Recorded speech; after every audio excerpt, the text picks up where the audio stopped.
What's up, babes? It's cralisa Victoria back with yet another video. If you guys are new here, hi, welcome to the channel. If you've already been subscribed, thanks for coming back. So let's talk about it. Locks are not professional. You shouldn't have locks, and etc. etc. I'm tired of hearing it. I'm sure y'all are tired of hearing it too.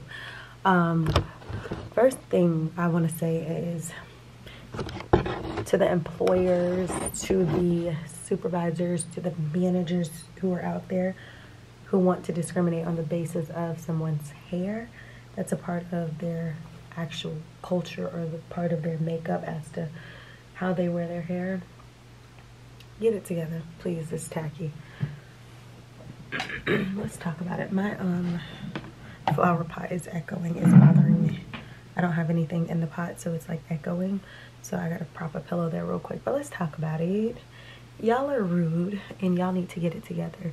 I am so sick of hearing so many people be like, oh, I can't lock my hair, or oh, I can't rock my natural hair at my job because it's against the guideline. What is against the guideline? Like, please break that down without saying discrimination. Say discrimination without saying discrimination. I am so tired of Black people specifically being afraid to embrace their actual natural features in fear that it's going to not correlate with some man-made SOP at a job. Cut it out. Like, cut it out. I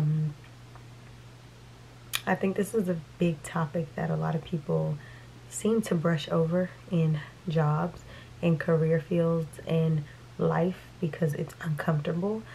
But moral of the story is, if you have to be uncomfortable being comfortable, that's not the atmosphere for you. So I am here to let you guys know.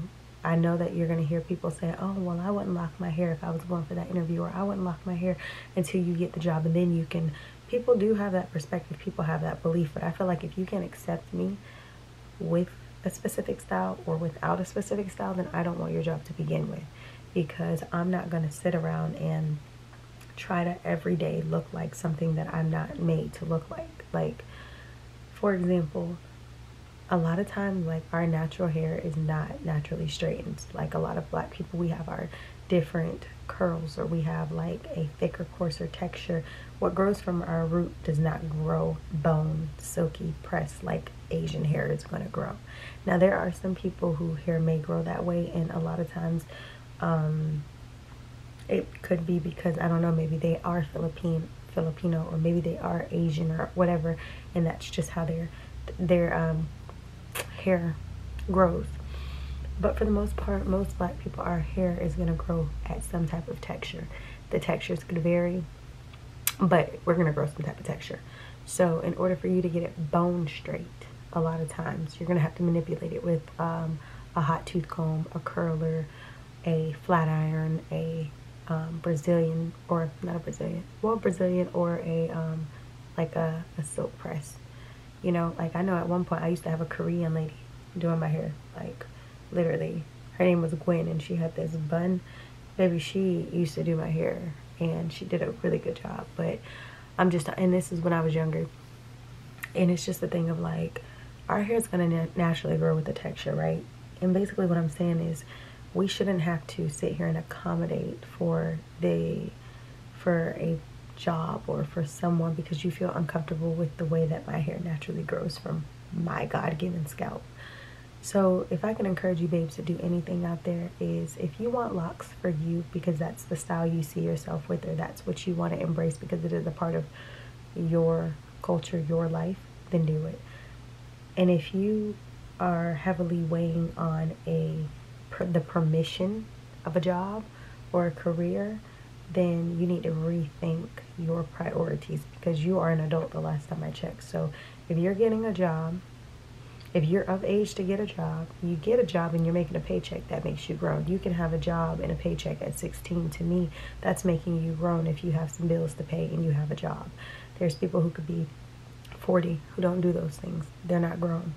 You know what I mean? So to me, it's a thing of, like, don't let somebody else dictate your life. I know this video is not super long. It's not meant to be long, but it's just really like an eye-opener for people who literally are struggling with making a decision on locking their hair because of, or wearing their natural hair in natural froze or whatever, because of what a job has to say.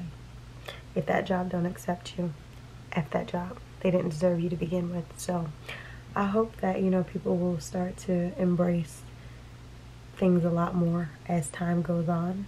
I know we can't ever, you know, kill off racism, and we can't ever kill off like people's opinions of us, but at the same time we can always push for change. We can push for better, but the change is going to start from within. So create what could exist, but let the change begin from within. If you start standing on your own principles, then it automatically will make other people have to stand on those principles as well. In those, if a job tells you, oh, you can't have your hair locked, you say, oh, well, you can't have discrimination in the policy, so would you like to, you know, pull up to court, or would you like to shut your mouth? Start standing up for yourself, because in the end of the day, people are only going to do what you allow, and they're only going to get away with what they want to get away. To be in operation, there are rules that have to be followed. So I hope you enjoyed. Subscribe.